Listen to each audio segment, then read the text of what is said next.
Hi everybody, this is Stefan Molyneux from Freedom Main Radio. I hope you're doing well. Welcome to my Part 3 Labor of Love. This is Gene Wars Part 3 Policies. And I'm going to do a very brief summary for those of you who want to cheat and start here. This is a very brief summary, of course, of what has gone on in the past two presentations so that you can sort of understand where we're going with here. So the basic thesis is that there is a left-wing and a right-wing brain that correspond quite nicely to biological processes and evolutionary capacities that have been well delineated throughout the history of biology, and that there are basic physiological differences between these two brains, which we went into in part 2. So basically, let's go through this very briefly. So for decades, two main reproductive strategies have been recognized by biologists. They're referred to as RK selection theory. So the R strategy is an adaptation to excessive resources, and it generally is an evolutionary strategy pursued by prey species, the rabbits, mice, deer, insects, and so on.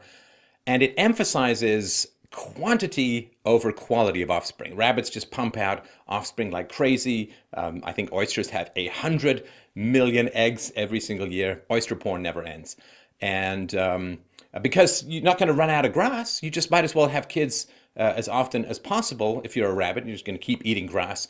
And, you know, an owl's going to sometimes swoop down, a fox is going to grab you, a wolf is going to grab you, and so on. And so you just want to pump out as many kids because you can't fight against the wolf or the fox or the owl. You're just going to get eaten.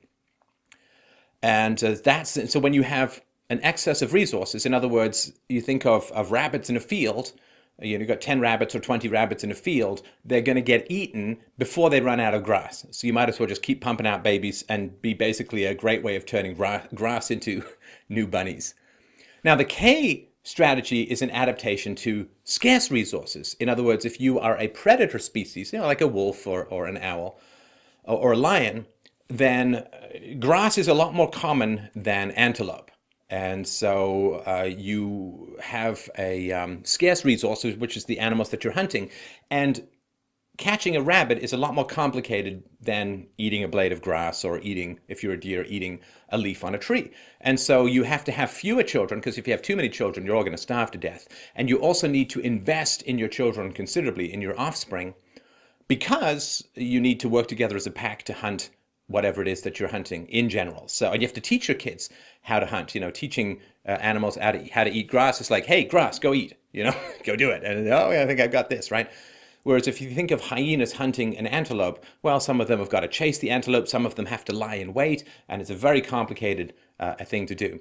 And so it's been around for a long, long time, and it's in the major university biology textbooks and so on, so you can look it up. It's not particular to this presentation.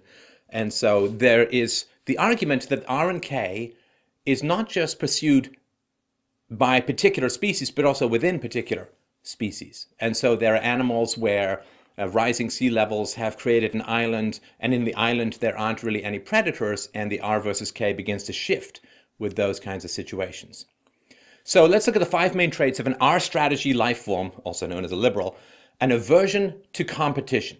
That's very, very important. So if you're a rabbit and you're not going to compete with another rabbit for the grass, because just take 3 steps to the left and there's more grass. Like if you're a giraffe, you're going to nibble at those leaves, and you're not going to go and attack someone else, because just move over and get more leaves, because there's no shortage of food, and so they don't like to compete.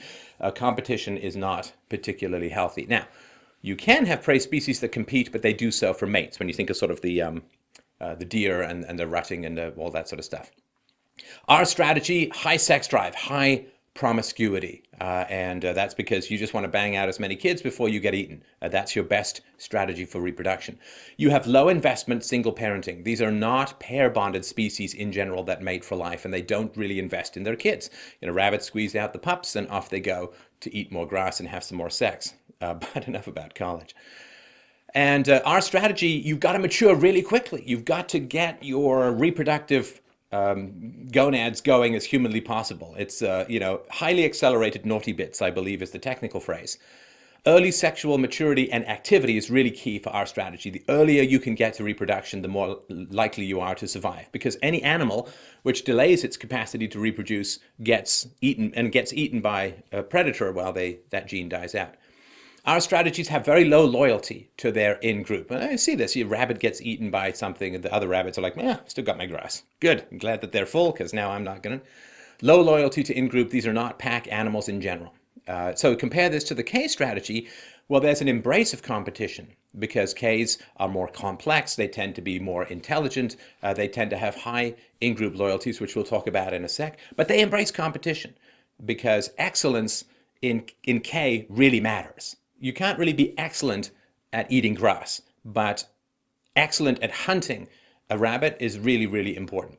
Now, because they embrace competition, they have to delay their sexual maturity because you need to find out if the wolf you're mating with is of high quality. Can they bring a lot of meat to you? So you have to wait until after puberty to engage in monogamous sexuality because you have to prove your worth in this situation. K strategists have high investment dual parenting, and because they highly invest in their children in terms of raising them and teaching them how to hunt and on keeping them safe and so on, they don't have that many kids, right? They just have fewer kids. So they have late sexual maturity and activity and a very high in-group loyalty because it is a pack and they can't work very well individually. They have to work together as a pack. A rabbit can eat all the grass at once and a deer can eat all the leaves at once without having to have other rabbits and deer surround the tree or anything, but that's not the way it works with the R versus K strategies. So the R versus K, my argument is that they are gene sets, and in part 2 of this presentation, is part 3 of course, there are these gene sets, and the R versus K are gene sets that compete with each other. Human beings are the most K-selected species known to human beings, I guess, but even within humanity, there are different strategies of R versus K, which is what we're going to get into here. And R versus K tend to prey upon each other. So you can think of R versus K as human subspecies that generally tend to displace each other. And there's value in K and there's value in the R. If you have an entirely R-selected situation in society, you just have massive chaos. If you have an entirely K-selected situation in society, you generally end up with stagnation. There's not enough innovation and creativity. Like think of the multi-thousand year, not much changed in Chinese society, Mandarin rule, and so on. Now, Ks don't obviously prey literally upon Rs in humanity, but the gene sets both fight for survival using a variety of cultural and religious and political mechanisms, which is what we're going to get into here. And if you really want to understand Ks in humanity, think of sports and the free market. You know, if you win in sports, you don't eat the other team, but you carry home the prize, and this may get you the cheerleader or whatever.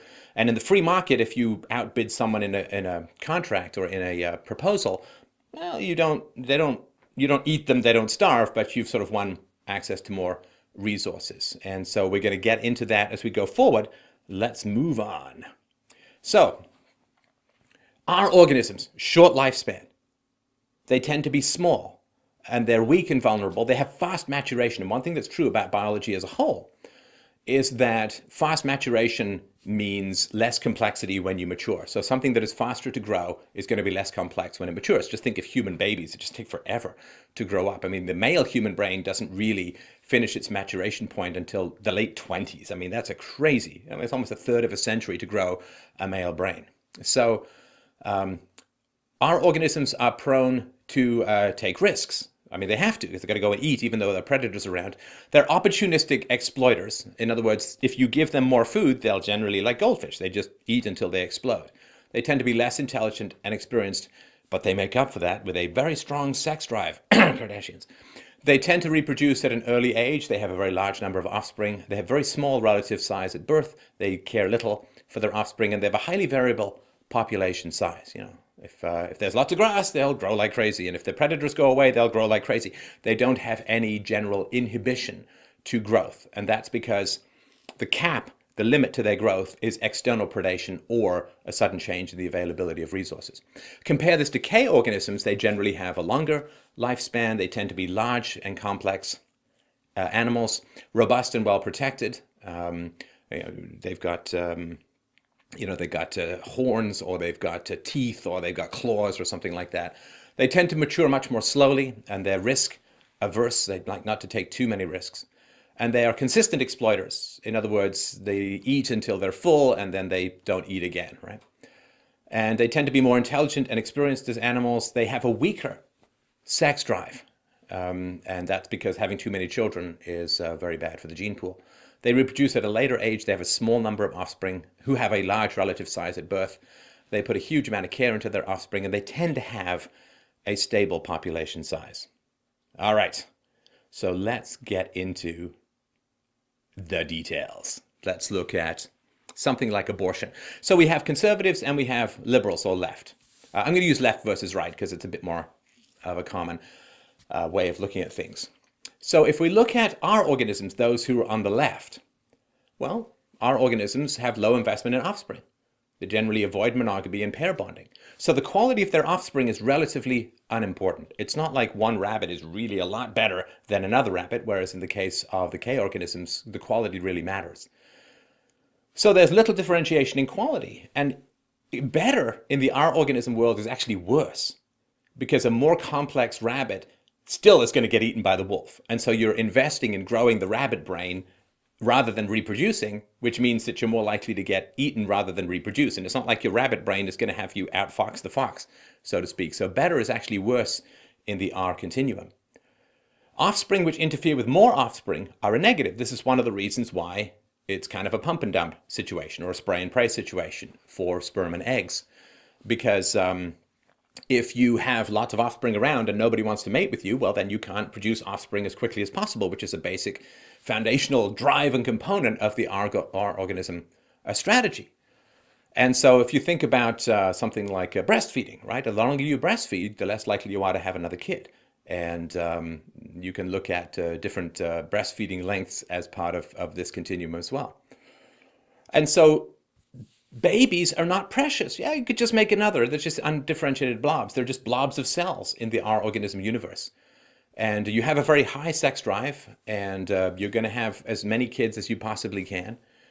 And the parental preferences vastly outstrip the child preferences, right? Because parental preference is to go and have more kids. And so the R organisms, given that this characteristic tends to cluster itself on the left, is pro-choice and pro-abortion. And by that, I simply mean that they accept that abortion, like, it's the woman's choice. It's the woman's choice. Parental preferences vastly outstrip the child's preferences. Of course, it's the baby's or the fetus's preference to be born, but it's the parent's preference that matters. And so this low value of offspring is one of the reasons why on the left they have less problem with abortion. Now, just to remind you here, I'm not arguing either of these positions. In this presentation, I've talked about these things elsewhere. I'm simply trying to delineate why there is a left-right divide, why it's so common, and why it ends up with particular positions. So I just really want to be clear. I'm not pro or against any of the positions I'm putting forward here. I'm simply pointing out the biological markers. You know that old parenting joke, you can be replaced. You know, I could just make another one of you. And that is very much an R statement. Now, K organisms, the high investment in offspring, monogamy, and pair bonding, the quality of the offspring is essential, which is why you have to put so much time and effort into finding a capable and quality mate and investing in your kids. There's a high differentiation in quality, right? A wolf who's really good at hunting is a lot more valuable than a wolf that's really bad at hunting. In fact, a wolf that's really bad at hunting will drag you down. But there's no such thing as a rabbit that's really good at getting grass. I mean, it's no differentiation. So better in the K organism is actually better, not just for you, but for the pack as a whole, right? If you think of it in terms of sports, right? There aren't many players who in hockey said in Wayne Gretzky's heyday, I don't want to play with Wayne Gretzky because he'll make me look bad. It's like, well, no, Wayne Gretzky was a fantastic player, also had a remarkably high number of assists in that he was a great team player. And so having somebody of high quality on your team is really, really important. Maybe they'll get the cheerleader, so to speak, but you'll get to win more games. So a really good hunter in the wolf pack gets everyone to feed better. So quality is actually better for the entire gene set of the pack. Offspring which interfere with more offspring, that's fine, no problem at all, which is why K-selected organisms tend to breastfeed a lot longer, because too many children is bad for the K, because they can't invest in the quality of their offspring as much. And so you've got people who consume resources but who aren't going to grow up to produce as many resources because they're lower quality. And you can't just make another in the K-selected organism world, because it's a longer gestational period, it's a tougher birth usually because there's bigger brains to pass through the birth canal, longer breastfeeding, it's a huge investment in offspring, so you can't just, hey, I'm going to make another. And babies are worshipped. They're incredibly precious. K-organisms will go to huge lengths to keep their babies safe and secure. And because of that, there generally is a lower sex drive among K-selected organisms, because fewer children are better. And as we talked about in the last presentation, which we'll get into in a slide or two, K-selected organisms do not have a thirst, an insatiable thirst for variety, which we'll get into. Child preferences vastly outstrip parent preferences, right? If you're a K-selected organism like a human being and your kid cries in the night, you get up and you take care of your kid, because the parent preferences are insignificant relative to the baby or child preferences. And so because K organisms place such high value on children, and human beings can be somewhat divided into a K versus R continuum, the K organisms, which are people on the right who are generally religious, are anti-abortion because children are incredibly precious. And R's, generally on the left, are atheistic, materialistic, and secular, so there's no magic soul inside the body. But on the right, among conservatives, there is a soul within the body. And the soul is a metaphorical way of saying how important offspring and human beings are. So now, just to clarify something that was confusing to other people, I apologize for that in previous presentations. It's true that in general, religious people have more babies, but birth control is still a very important part of what has changed, right? So religious people have a lower sex drive in general, but of course, they end up having more sex in a monogamous relationship. You have more sex overall. And of course, you don't end up having to be regularly doused with Lysol in order to kill whatever bacteria the last person left you with. So, Mormons have 3.4 babies per family. I think for the US as a whole, it's 2.1.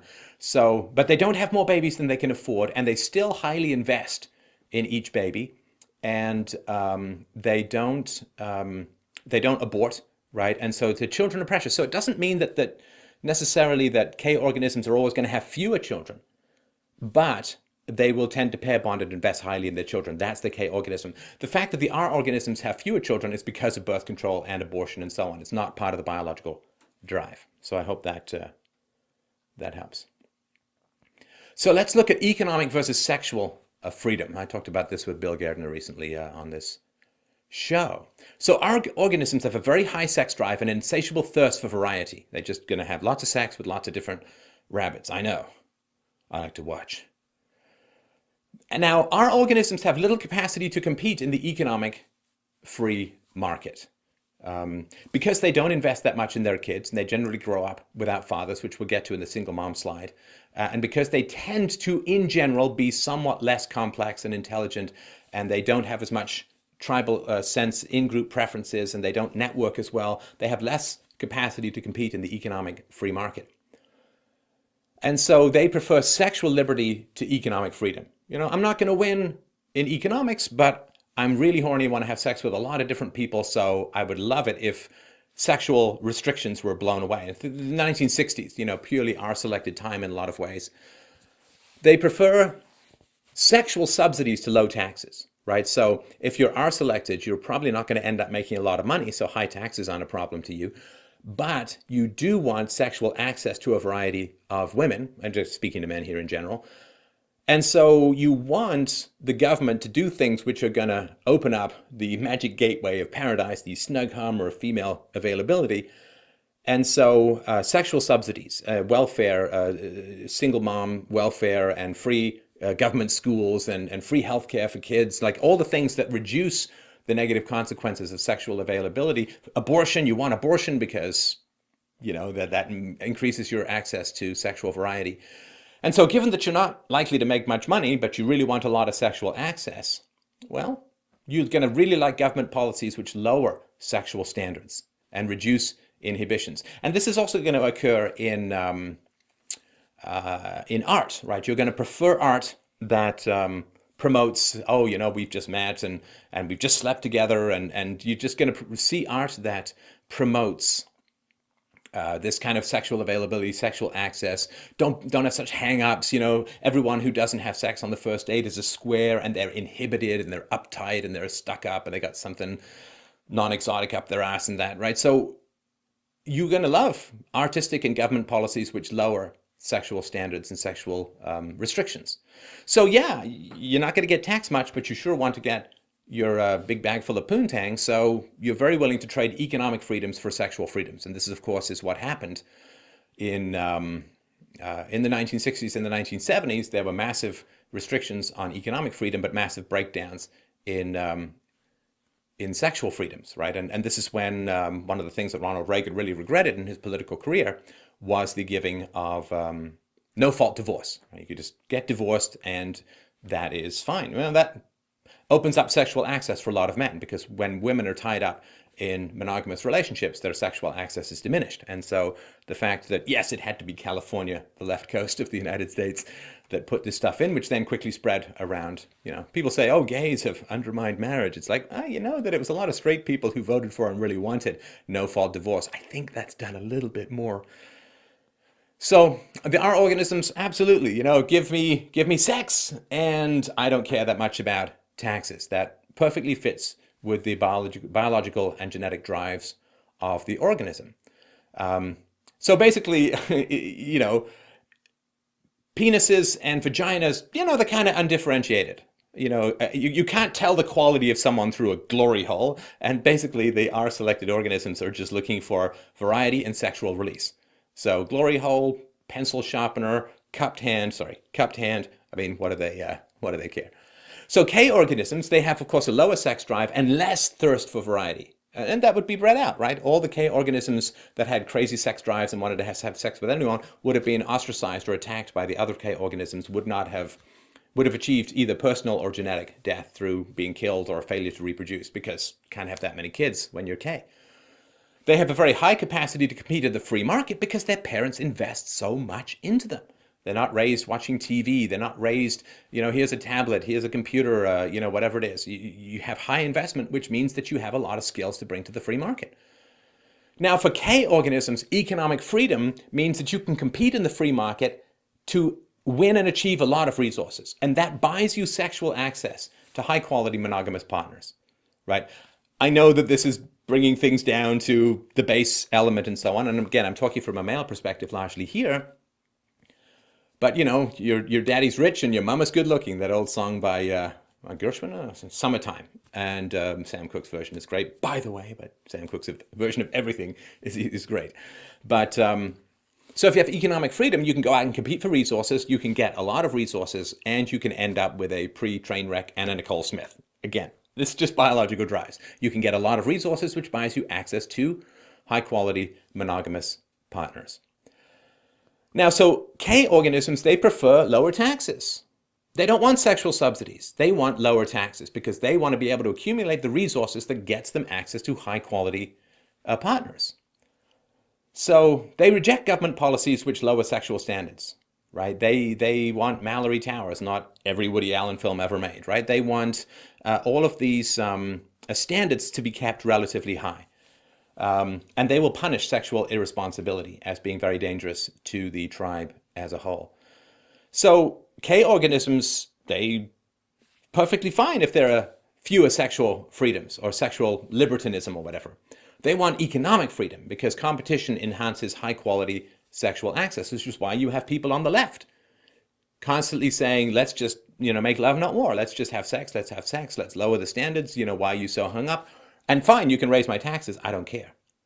Whereas people on the right, the K-selected organisms, they say, I'm not that comfortable with all this sexual activity and sexual freedom. It's really not good. But I don't want high taxes because that's going to interfere with my ability to get the resources that get me the high quality partner. So let's look at radical feminism. So our organisms, which we'll talk about in the single mom presentation in a sec, our organisms flourish, the R organism gene set, the R gene set, really flourishes when the dads aren't around. Because when a father isn't around, the signal that gives to the genetics and the epigenetics of the epigenetics in particular, these are the genes that change based on environment, that turn on and off based upon environmental cues. When you grow up without a father, this signals to you one of two things. Either your father has been killed, in which case you're in a dangerous environment, an unstable environment, and unstable environments with predation, of course, are the breeding ground for the R-selected gene set. Or your father just doesn't stick around, in which case you're in a low parental investment situation, in which case, your R gene set is what needs to grow to succeed within that. So radical feminism in general promotes hostility to men. And because it makes, and when men are unstable or somewhat absent or somewhat not around, that promotes higher sexual drives among women. And it has them want to mate with somebody who's more physically perfect rather than more morally good and stable and reliable, which is why, the young women of today so often go for, bad boys with abs, and hella good hair, as Taylor Swift says. They want physical cues of excellence rather than stable cues of strong and consistent and responsible and reliable provider. So if you promote hostility to men among women, constant scare in the West of, rape culture, you're in a rape culture, you're going to get raped, you rape, patriarchy, men are bad, men are evil, men are, right? Okay, so that provokes a higher sex drive. That promotes irresponsible sexuality with regards to K-selected preferences. And also, if you keep telling women that they're in constant danger, well, constant danger is what promotes the R gene set, because predation is what the R gene set is selected for, to survive constant predation. Radical feminism promotes masculinity among women.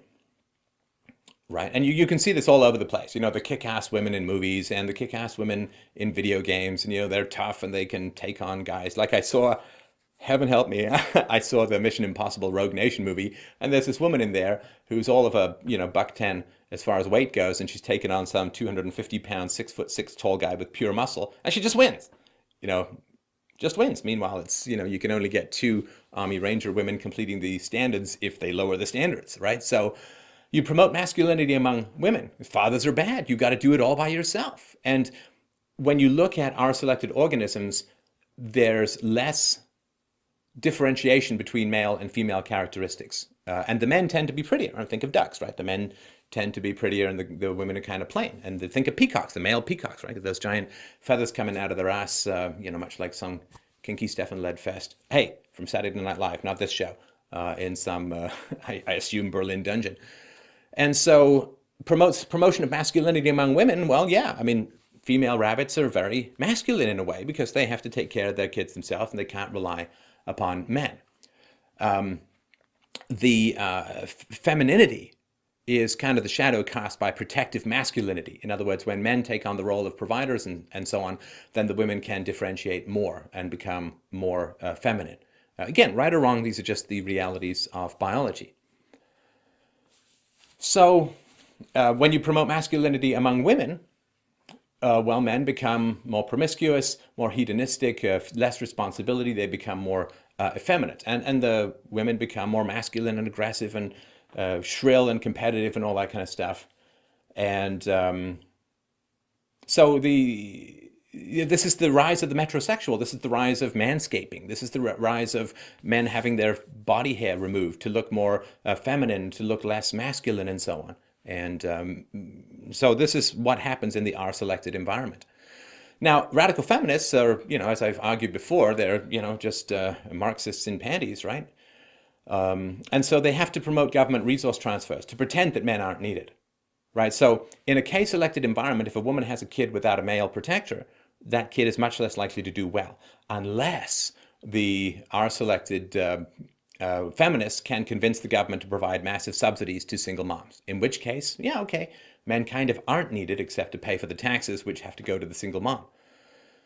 And so radical feminists have to be leftists and have to promote government resource transfers. You will almost never see a radical feminist group that's deeply concerned with the national debt, because that goes against the whole.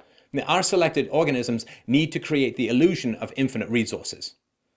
right? There's as much grass as you want. That whenever people believe that resources are infinite, it promotes the R-selected gene set, which is why those on the left are always promising you free stuff. They're trying to provoke your, again, not consciously, they're trying to provoke your R-selected gene set to dominate. And that's the, right, that's the hook. It's the hook in the water. Free stuff. If you respond to the idea of free stuff, that's your R-selected demon. And if you respond, oh yeah, ooh, might have played my hand a little bit there. Let's just keep going. Oh, don't look back. We just had a little bump in the car. But if you, whereas if somebody says to you, here's some free stuff, and you say, wait a minute, who's going to pay for that? Well, that's your R-selected, K-selected, sorry, that's your K-selected aspect. Fine, we can say demon. And so when people offer you free stuff, if you respond positively like, yay, that's R-selected. And if people say, oh, here's, free college education, here's free this, here's free that, and you go like, wait a minute, who's paying for this? This can't be free, nothing's free. That's K-selected. In other words, you understand there's no such thing as a free lunch, basic reality, economics, and so on. Radical feminists oppose slut shaming.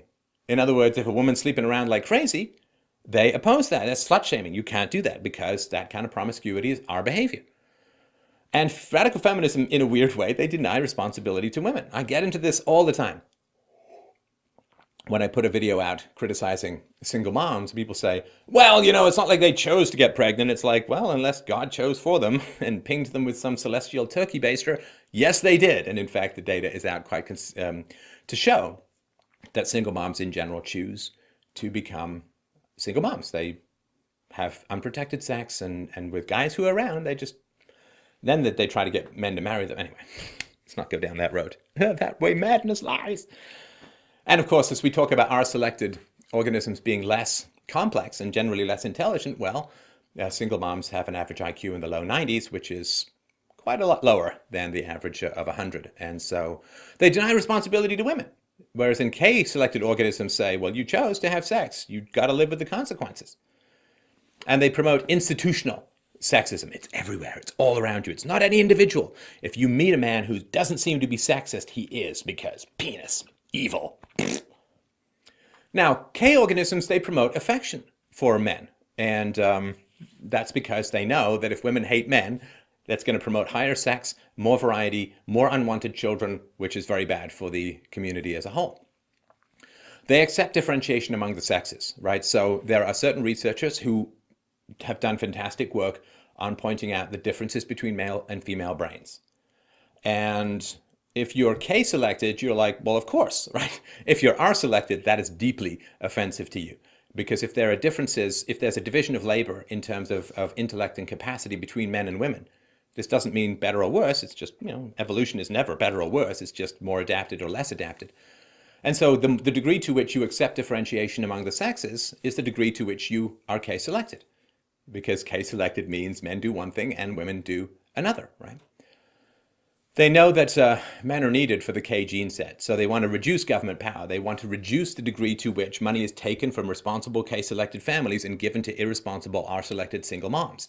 They want to reduce that because that's breeding your enemy, so to speak. That's breeding out the K gene set and subsidizing the R gene set, right? And the Ks know it's essential to ostracize our behavior. Ostracism is very, very powerful, and Ks are perfectly comfortable with it because it's much kinder, right? I mean, you don't want to attack someone because there's risk in that. But if you ostracize, like if a wolf is just doing really terrible things, well, you simply ostracize that wolf. You just drive him out of the pack, or you don't, right? You just don't respond, you don't share, you just don't deal with that. And that promotes gene death. The individual survives, but won't reproduce. And so ostracism is something that K organisms are incredibly well adapted to have and to impose and so on. You can watch Downton Abbey to see the degree to which single moms got ostracized in society. Our organisms can't stand ostracism. Ostracism is like the ultimate evil for them, and we'll get into why in a little bit. So they're going to deny institutional sexism. They're going to say there's no magic structure that people's brains are formed by. You judge each individual and you look for better and worse. So our organisms with regards to single motherhood.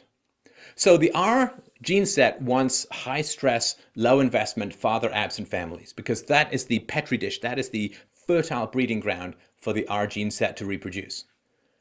And there's not any particular help in empathy, right? Empathy is not a very R-selected trait for a variety of reasons. Right? If you really care about your friend who's getting eaten by a wolf, well, the wolf's probably going to eat you too. So you got to just run and abandon, right?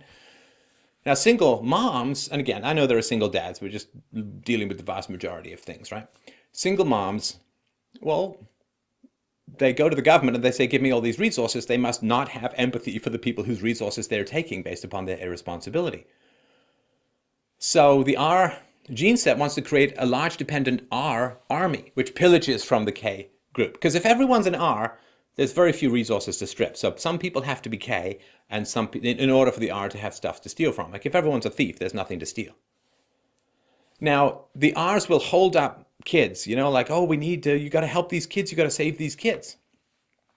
And K's respond to that because for K's, kids are incredibly precious. So when a single mom says, I can't feed my children, that's really tough for K's because K's really, really care about kids and the R's don't as much. I'm sorry, like it's just biologically the case.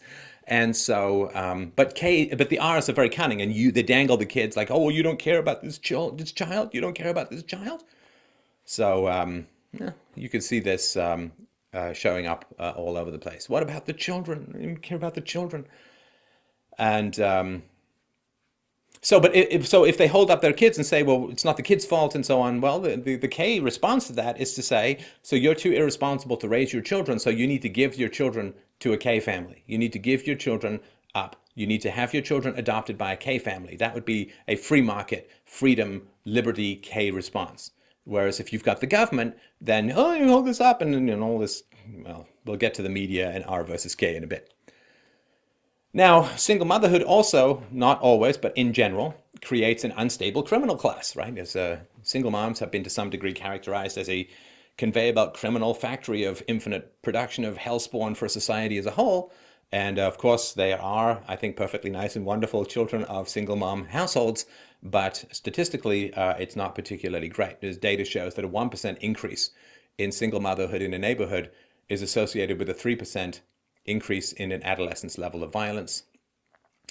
And of course, also, we talked about how earlier sexual maturation is an R-selected trait that shows up in biology and human biology.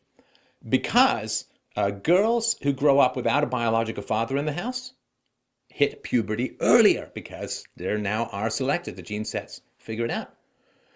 Even younger sisters in biologically disrupted families reach puberty earlier than their older sisters do, right? So the older sisters reach puberty later, there's a divorce, the younger sisters reach puberty sooner. And that doesn't show up in biologically intact families. And the quality of father's involvement with daughters is the most important feature of the early family environment in terms of when the daughter hits puberty. A more involved father delays puberty and reduces sex drive. And that's case selected, right? And of course, when you create a criminal class through single moms, that creates the predators, which the R-selected gene set needs in order to manifest itself epigenetically. Sorry, I know this is a mouthful. You can watch it again slower if you like. So the R organisms, when there's a welfare state, children become an asset in the present, but a cost in the future. Right? Because the more kids you have, the more resources you get through the welfare state. So they become an asset and they become a cost in the future to society as a whole, in general. Now, K organisms, they don't leave children in the hands of irresponsible mothers, right? So in a K-selected society, if a woman is a single mom and she's made a really bad decision, okay, so you have to give your kid up for adoption. And that is actually the best thing for the child, right? I mean, single moms who hold on to their kids are being very selfish. Because the kids do very badly in single mother households in general. There's no bigger single predictor statistically for a negative outcome for a child than being raised in a single mother household. Single moms are terrible moms as a whole. So what they should do is they should give their kids up for adoption to a two-parent family so the kids have the best chance of doing well. And they do well. I mean, the kids who are given up to adopted households do as well as all the other kids in two-parent households. And if they stay in the single mom household, they do statistically very badly. And so single moms who hang on to their kids are being selfish and they're hurting their children. And so in K-selected society, you don't get resources to raise your single kid. You've got to give it up to someone else. And consequences accrue to actions without effort. You don't have to throw people in jail. You don't have to punish them. You simply have to not associate or provide resources to people who are being harmful. So they provide sexual ostracism for single mothers. And you can look at my videos on single moms about this and know why. And that reduces breeding opportunities for R. Single moms are R selected factories, and K and R are subspecies in combat with one another. And so in a K-selected society, you want to reduce the breeding opportunities for R. And so you try to get people to not have sex with single moms. Anyway, but enough about me. So once children are separated from single mothers through a refusal to subsidize those moms, the children are not punished through the ostracism of the mothers, right? You can't punish the mother if she's still got the kids around. So in a K-selected society, which is what used to happen before the rise of the welfare state, the single mom would give her kids up to a married couple who would raise that children as their own, because 10% of married couples are infertile and a lot of those want kids. And so you separate the children from the irresponsible mom, and then you can ostracize the mom and thus prevent more of this situation from coming to be, right? So like that old poster, I remember this from years ago. I've talked about this on the show before, that there's a picture of a ship going down, and underneath it says, it could be that the only purpose of your life is to serve as a warning to others. Well, that's a very case-selected, yeah, you didn't buy health insurance and you got sick and nobody likes you. Guess you should buy health insurance and have people like you. So in the K organism world, children are a present cost but a future asset, right? You invest a lot in your kids, that they're a present cost, but they're a future asset, right? In the socialist R organism world, and Marxism is the ultimate R selected strategy theory or framework, in the R selected socialist world, children are a present asset but future cost, right? You get given money by the government for having them now, other people pay for the incarceration costs later. But in the K organism world, yeah, children are a present cost but a future asset. When you get too old to hunt, they'll bring you some food. Let's look at sexual maturity. So our organism, because the earlier that sexual activity is stimulated, the more the R gene set is enhanced, is flourished, right? So you want to promote early sexual activity and thoughts, right? And you can see this fight. It's going on actually here in Ontario. So the government put in, they said, oh, we're going to consult with parents, which means they're never going to consult with parents. And they put some pretty heavy-duty sexual education into government schools. So this is all R-selected. Government schools are R-selected factories, which is why the West has gone so R to the point where, hey, who needs borders? But we'll get to government teachers in a sec, but it's a pure R environment, which is why they want to teach kids about sex a lot. Why government schools would have anything to do with teaching about sex is incomprehensible to me. That is the job of the family. But the R selected gene set wants to promote early sexual activity and thoughts as much as humanly possible because it lowers the need for quality, right? Anything which lowers your capacity to bang based on quality, you know, like I put out for virtue is my basic t-shirt. And, you know, 2 thumbs up for virtue, 1 penis up.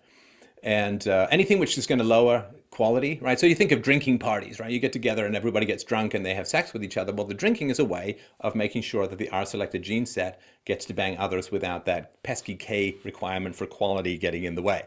So anything that reduces your capacity to judge the quality of your sexual partners, drugs, alcohol, raves, whatever it is, right? The hypnosis of an incredibly high sex drive, which is the R Petri dish. Anything where the quality gets lowered. And even physical beauty is part of that. Physical beauty renders men idiots, and so lowers their demand for quality. Early sexual activity increases the span of fertility, because remember, fertility is the R organism's way as optimal survival. And it promotes physically healthier offspring rather than higher quality offspring. So a wolf that can run a little bit slower, but is much smarter, is a much better predator. Now, a rabbit that can run a few percentage points faster, at the expense of not being quite as smart, is going to get, it doesn't have to be faster than everyone, it just has to be faster than whoever else the wolf is chasing. So you want healthy offspring, and the quicker you get eggs converted to offspring, the healthier those eggs tend to be. They tend to get a little dusty for human beings into the mid to late 30s. So they want healthier offspring rather than higher quality offspring. It also allows for the release of high sexual tension, which is a constant problem for our selected organisms. Sex maniacs, right? It also promotes the worship of base physical qualities, sexiness, rather than virtue. And so, yeah, the R-selected people are constantly focusing on early childhood sexual education and the promotion of non-traditional sexual standards and so on. Because, if you can expose kids to sexual ideas earlier, well, that is going to help the R gene set. K organisms, they delay sexual activity and thoughts. And of course, they promote sex after marriage, right? You've got to have a commitment to a high quality person, and then you can have, the wall-to-wall mango-soaked bang-a-thon. And later sexual activity is needed to determine quality. You got to find out who's good, who's smart, who's passed with 100% in calculus before you, bang those nerds senseless. So that promotes higher quality offspring at the expense to some degree of the eggs aren't quite as young. But again, you want a wolf that can run 5% slower, but is 10% smarter. Whereas for rabbits, you just want to run 10% faster. You don't care about, right? There's no point with that trade-off. Lower sexual tension needs less release. And so there's skepticism towards base physical qualities. Books I read that were very influential to me when I was a kid by Enid Blyton called Mallory Towers, Malory Towers, constantly promoting quality of character and great skepticism towards, the girls who just spend all their time primping and putting makeup on and fluffing their hair. They're all just shallow idiots that nobody wants to have anything to do with. So the skepticism to base physical qualities, and they put out for virtue, not just sexiness. And they do not want early childhood sexual education. And of course, you can see this with religious people in government schools. Don't even let me start it on R versus K relationships to pornography. I'm willing to do the research, but it might take a while. What about equalities of outcome? Inequality, our organisms can't stand inequality. They just can't stand inequality. Low parental investment means lack of quality in offspring. And what's the point? There's no point having a high quality rabbit. High quality wolf, yes. High quality rabbit, who cares? Now, if you have a low parental investment and there's a lack of quality in your offspring, I think of all the extreme cases like the people around Dylan Roof, just a bunch of, white trash idiots, right? And black trash idiots for that matter. Now, it's less negative for you if you've been raised in a R-selected, low-quality, low parental investment environment, often with physical violence, neglect, abuse, and so on. Well, that's less painful if there aren't higher quality people around. Our organisms have a hostility to free will and personal responsibility. Because quality requirements are higher for monogamy than one-night stands. One-night stands, you just have to be turned on and probably not even sober. So anything which rewards quality is the enemy of the R-selected gene set. And so they do not like it when people get rich. They do not like it when people get better, when people have additional resources. So economic equality has to result from injustice, because remember, to the R gene set, it's like you helicopter over a field of 10,000 rabbits in Australia, and can you tell them apart? No, of course not. It's just one big giant blob of this. People are people, right? We are the world. We're all one. We're all the same. Deep down, we're all the same. No, we're not. And so any economic inequality must result from injustice, must result from predation, must result from stealing, right? If you have more grass than me, you must have stolen my grass, because we're all supposed to share. It's all equal. And this results with a hatred of the wealthy. Now, I'm not talking about inequality of opportunity. Equality of opportunity is great, but equality of opportunity, everyone gets to compete equally, does not result in equality of outcomes, because people are different and quality matters. I mean, if you just try starting a band by just picking the third guy at some local karaoke night. What are the odds of your band being very successful? Well, not very successful. And if it's not even karaoke, just some guy off the street. Okay, you can be our lead singer. Right? Probably not going to work out very well. Now, in the K-selected world, so high parental investment means high quality offspring, and they prefer competition with higher quality people, right? I mean, Rhonda Rousey is not out there taking on a bunch of girl guides. By the way, you got to watch her video and Do Nothing Bitches. Just great stuff, right? And she's K-selected up the yin-yang. So they prefer competition with high quality people. You want to go up against the best, because that's the only way you're really going to enjoy your victory. So they prefer free will and personal responsibility because free will is how you differentiate quality, personal responsibility. If you look at the debate around the IQ bell curve, the R select, the people on the left say, well, everyone can be smart. You just have to give them the right environment. There's no fundamental difference between people other than the environment. So if you take someone with an IQ of 80 and you put them into Stanford, they'll do really well. And the data does not support it. The data does not support it. I mean, think of the Head Start program. What, $100 billion plus trying to get inner city kids to do as well as non-inner city kids. Complete failure. Complete failure. It's like saying everyone's 7 foot tall if you just give them the right food. No, they're not. It's true that malnutrition will cause you to be stunted, but extra food just makes you grow wider rather than taller. In the K organisms, they relish and respect and prefer and understand and accept that there are innate differences, because that's the whole point of the K organism, is to prefer the innate differences and breed to enhance them. So yeah, they have to advocate free will, personal responsibility, and so on. Anything which punishes quality is an enemy, right? So for the R organisms, anything that rewards quality is the enemy, right? If you're really good at business and you make a lot of money, well, you just must be a thief who stole stuff and you're corrupt and you're nasty and you're evil and blah, blah, blah, right? But for the K organisms, which is why high tax on the wealthy is an R-selected trait, whereas the K organisms, well, anything which punishes quality is the enemy. I don't...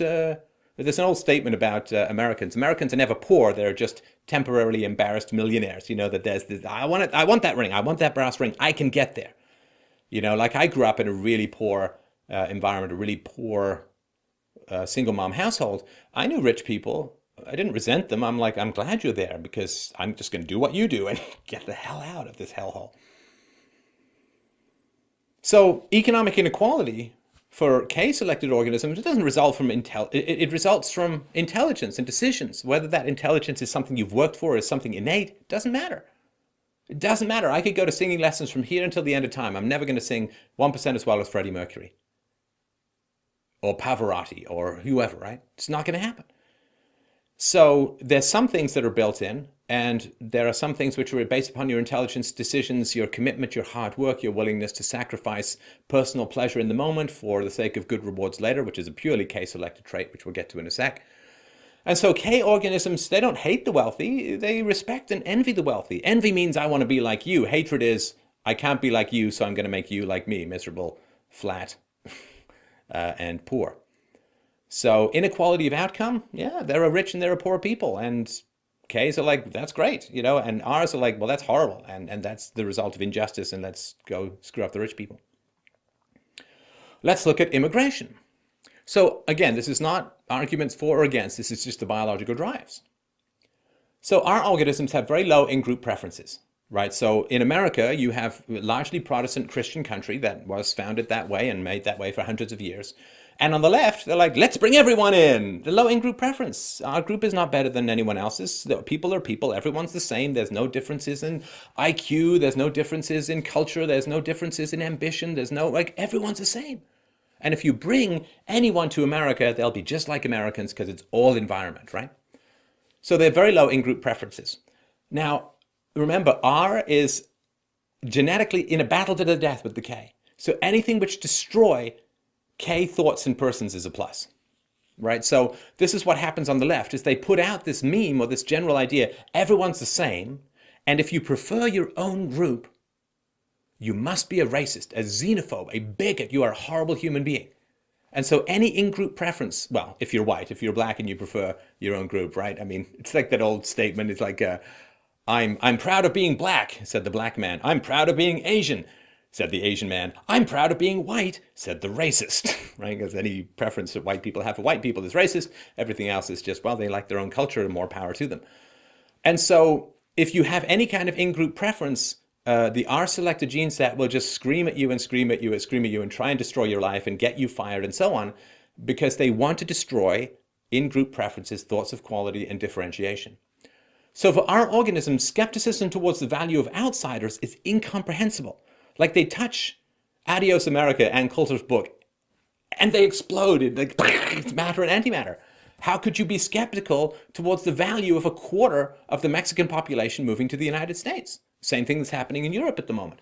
How could you be skeptical about the value of 500,000 Muslims pouring into Germany every year? Skepticism towards the value of outsiders is incomprehensible because rabbits aren't tribal. They don't have an in-group preference. They don't, right? That rabbit over there, yeah, he's the same as me. But K's know that it's different.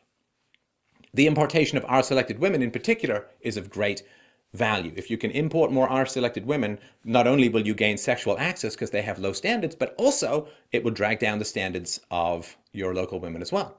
Now, they prefer outside R, the R organisms, the R people, they prefer outside R to internal K.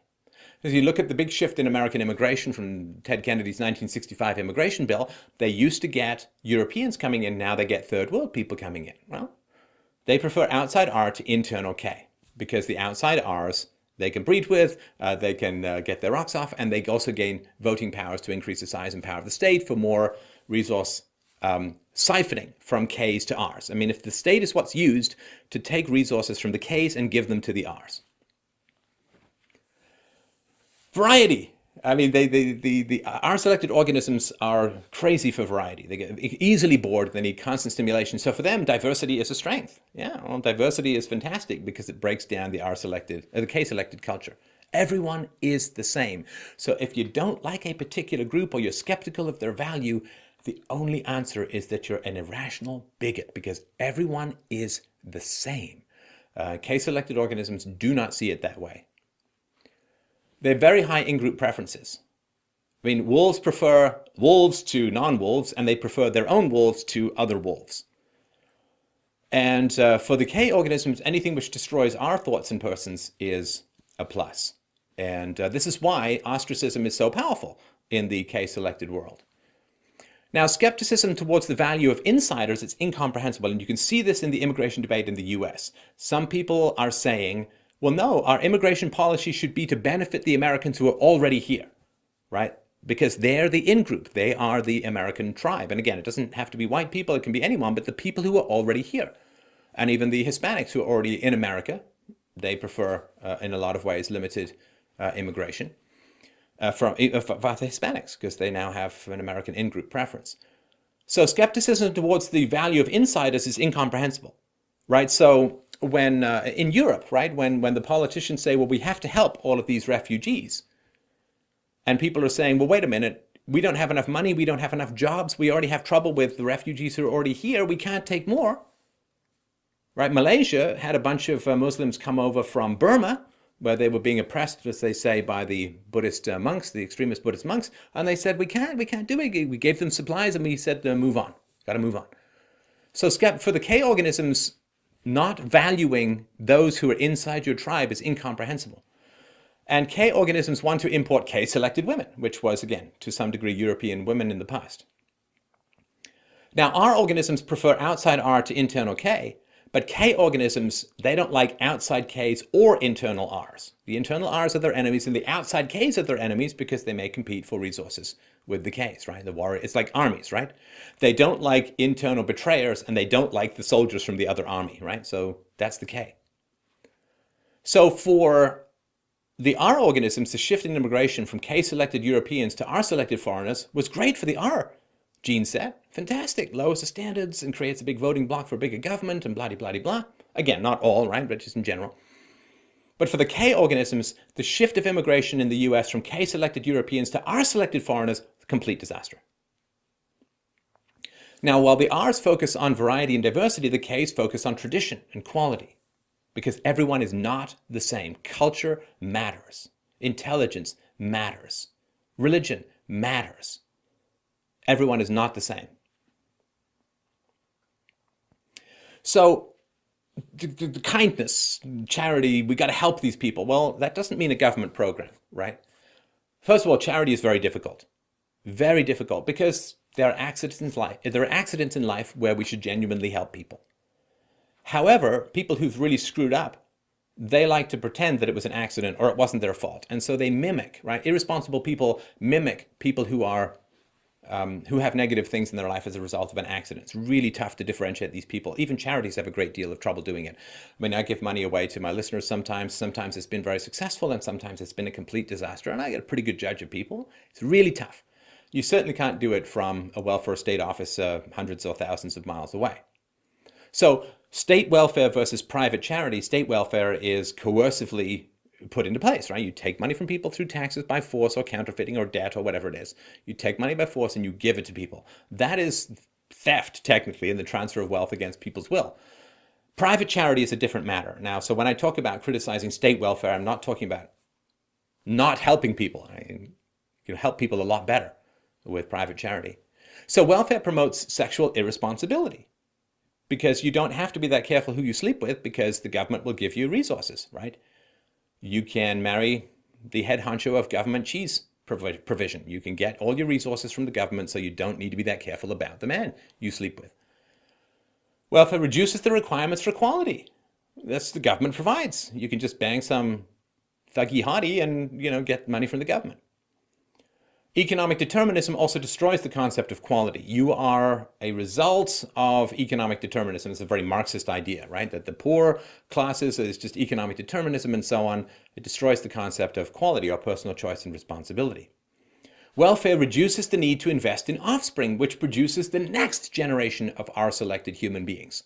Because if you're going to compete in the free market, you really need to invest in your kids because you've got to teach them all this cool stuff that they're going to use to succeed in the free market.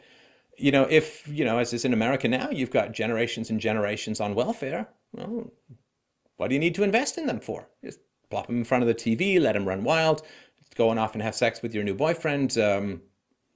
That's going to produce your next R's, right? The fantasy of infinite resources is fundamentally what feeds the R gene set, right? So things like the gold standard and things like Bitcoin, where the production of resources, particularly currency, is limited, is very K-selected, which is why you see the K-selected people on the free market side, the libertarians and the Republicans who are genuinely free market, they're promoting the end of central banking, which is creation of money out of nothing, bypassing the natural restrictions of reality, at least for the moment.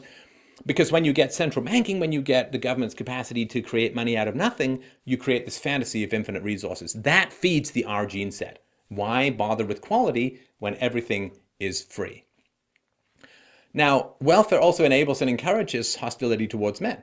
Because what's going to happen is when there's a welfare state, a lot of women are going to breed with jerks. And those jerks are going to then abandon them, which makes them very angry towards men, which they then take out on their sons, which then further produces jerks in the future, which further breeds the R gene set. It's perfect. I mean, it is really just like feeding the R gene set.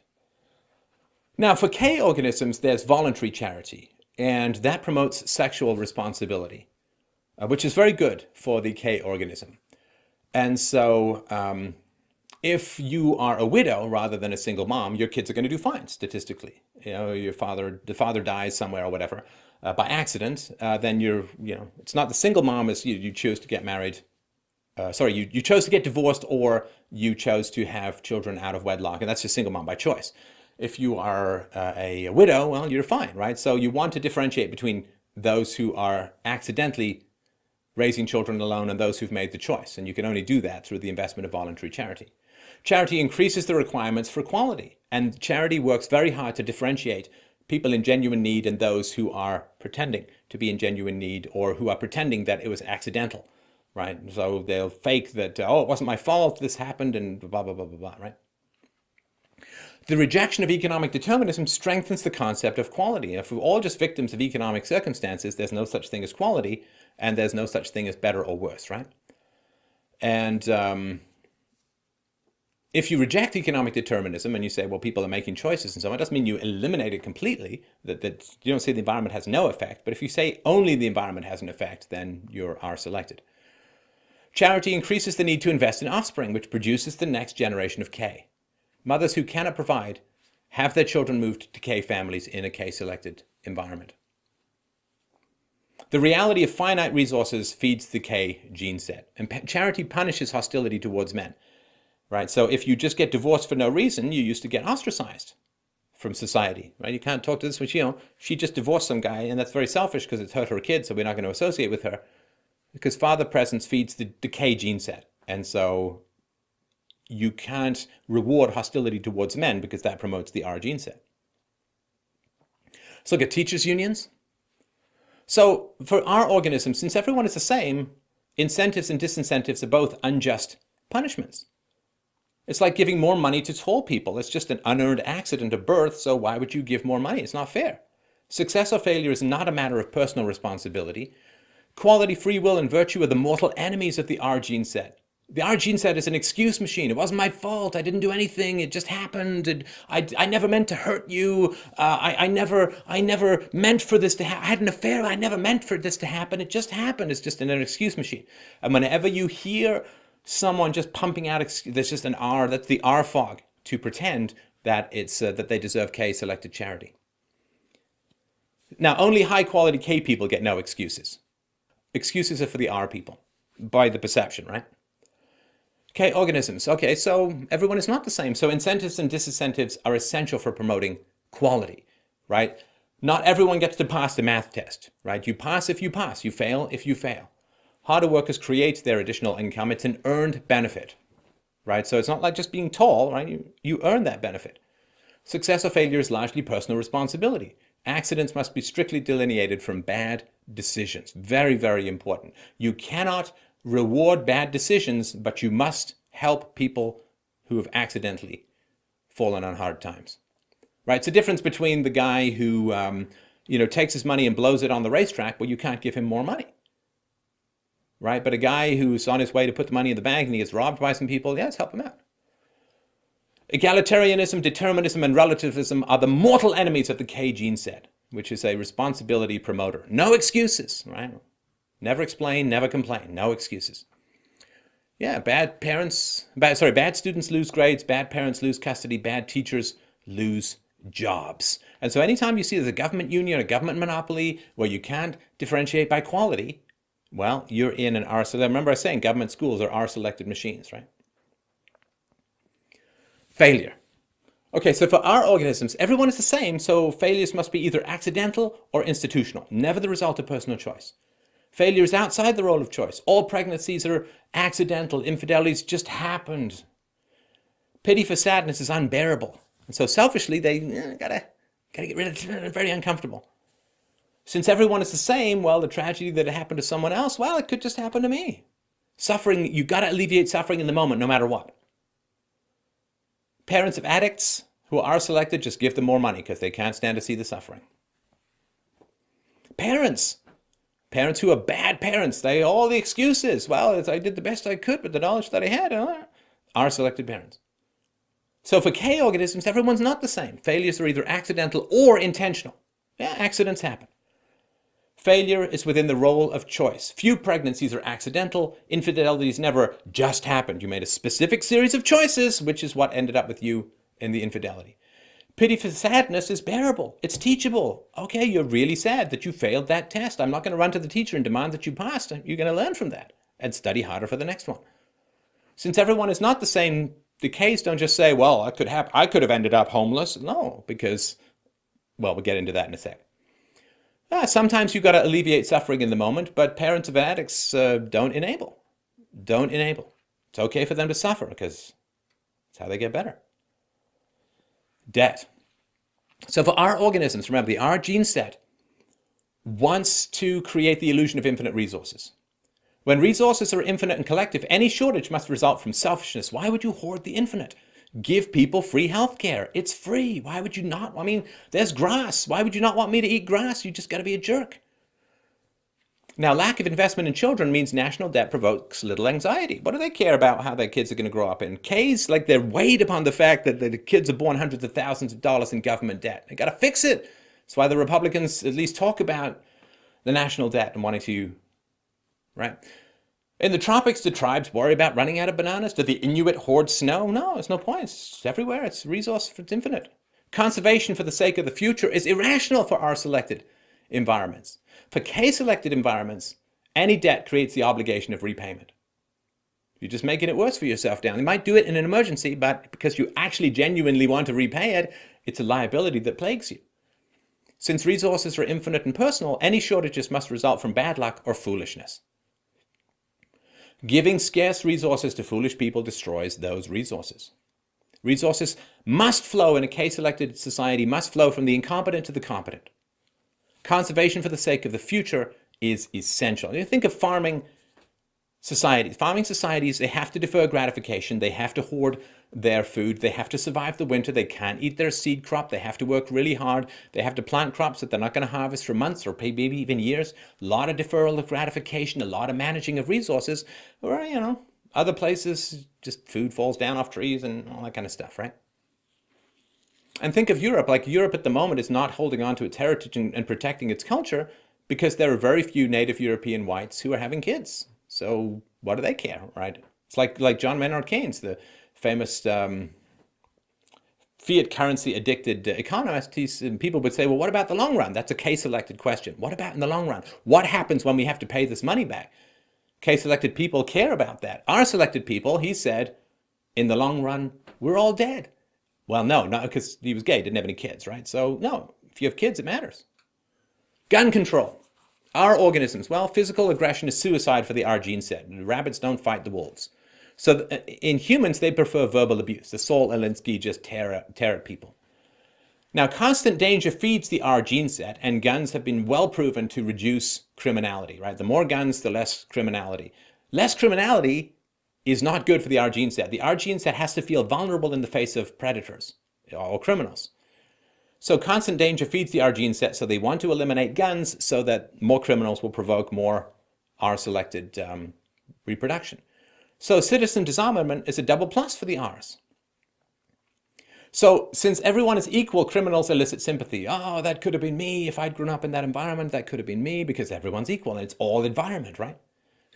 Rabbits have no control over their environment. They just, is there grass? I'll eat it. Is there a vagina? I'll screw it. Okay, I guess I'm done till tea time. But the K-selected control their environment, right? So the fact that there's passivity and determinism in the R-selected mindset is perfectly predictable. And our organisms, they don't want to compete in an equal contest. They don't want to knock on Ted Nugent's house and say, hey, Ted, I want your guns. No, they want to use politics. They don't want to risk anything personally. If they want free stuff for themselves, they're not going to go with guns to their neighbors because their neighbors can shoot back. They want the police to do it. And rabbits can't be wolves. If rabbits say, well, all teeth and claws are going to be banned, well, rabbits will still survive, but the wolves won't. So if you're a weenie who's never going to defend himself, yeah, get rid of guns. K organisms, assertiveness is natural. Verbal abuse is an admission of defeat and impotence. For a K-selected organism, when you see someone screaming verbal abuse, that person has lost, and you've lost all respect for them. You know, like if you beat me in tennis and I run off and throw my racket and say, well, you're just a jerk, right? I mean, K-selected people, I guess R-selected people are like, oh, he's hurt, let him win. K-selected people are like, dude, not only did you lose at tennis, you lost at breathing. So the criminal is not me. K-selected organisms, there's me and there's people really, really different from me. The criminal is not you. There's not everyone's equal. That could have been me. The criminal is not me. They're willing to shoot in self-defense. So there's value for the guns. Stability and diminished danger feeds the K gene set. So eliminating criminals serves this purpose of feeding the K gene set. They want to compete in an equal contest, even with a criminal. Now, they can't oppose the R's plus government power, right? Which is why Ks are dying in the West. Ks ally naturally with limited security powers. And they want to compete with R's on an even playing field, which means no central bank. No central bank. A central bank means you don't have to weigh differences and weigh options and be intelligent enough to know the long-term effects of your predations. Security in life. Security in life. The social safety net. So for our organisms, everyone's the same. Love is an illusion. You're not driven by love to have sex. You're driven by lust to have sex. So because youth and sex appeal is so important to our selected organisms, security diminishes in life as sexual attractiveness decreases. Low investment in your kids, rampant materialism, a lack of bonding, and a lack of saving means an insecure old age. You're going to be in trouble when you get older. Low investment in community, no communal cushion for accidents or misfortunes. You can't go and rely on your friends, your neighbors, your extended family. And this is why the R's are like, oh, I got to have unemployment insurance. I got to have old age pensions. I got to have free health care, because they haven't built the relationships that cushion them. It's the subsidization of selfishness. And this is why they're so opposed to ostracism. K organisms, okay, not everyone is the same. There's good people, bad people, noble people, base people. Love is an earned treasure. Security for K-selected people increases in life because your virtue, your saved resources, and your reputation all increase. A high investment in your kids combined with sensible saving and monogamy means a secure old age. You're not going to find some secretary attractive and go through the horrible asset mitosis and lawyer funding of a useless and needless divorce and so on. You're going to keep all your resources. High investment case or a tribal, they invest in their communities, strong communal cushions for accidents and misfortunes.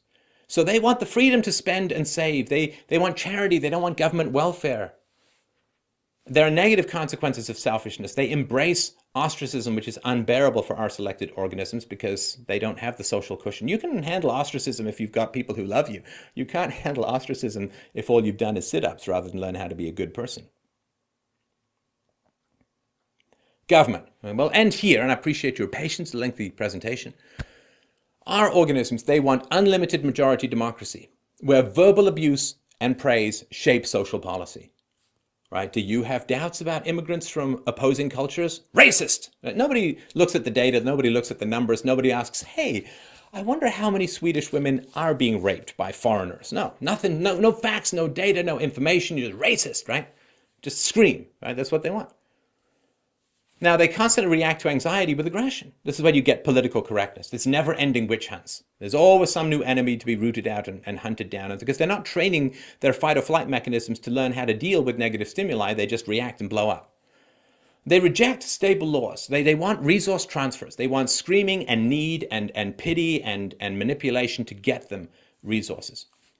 Now, property rights inhibit sexual access. We talked about before. If you have property rights, you can't have a massive welfare state. You can't really have a welfare state. You've got to deal with private charity. Property rights inhibit sexual access, so our organisms are very hostile to property rights. They're fundamentally into selfish emotional gratification. And they're infantile. They have tantrums and greed and name-calling and so on. Doesn't mean they're not smart, but just immature. Now, K organisms, they prefer a limited democratic republic, a rule of laws, a government of laws and not of men, and or voluntarism, right? The idea of a stateless society, right? Because then the state is what's used by the R to beat the K. So R's and K's will achieve a stable equilibrium in society, but whenever you have a state, the R's generally breed. There's the dysgenics of single motherhood. The R's take over the political process, enslave the K's, and then they all hit the wall. You run out of money, and then everybody flocks back to the K's, and the women are all like, okay, let's pretend the R thing never happened. You're so sexy with your accounting belly. So verbal abuse and praise is an admission of failure. Like if you try and manipulate people by just, oh, I love you so much, you're so great. Yeah, nah.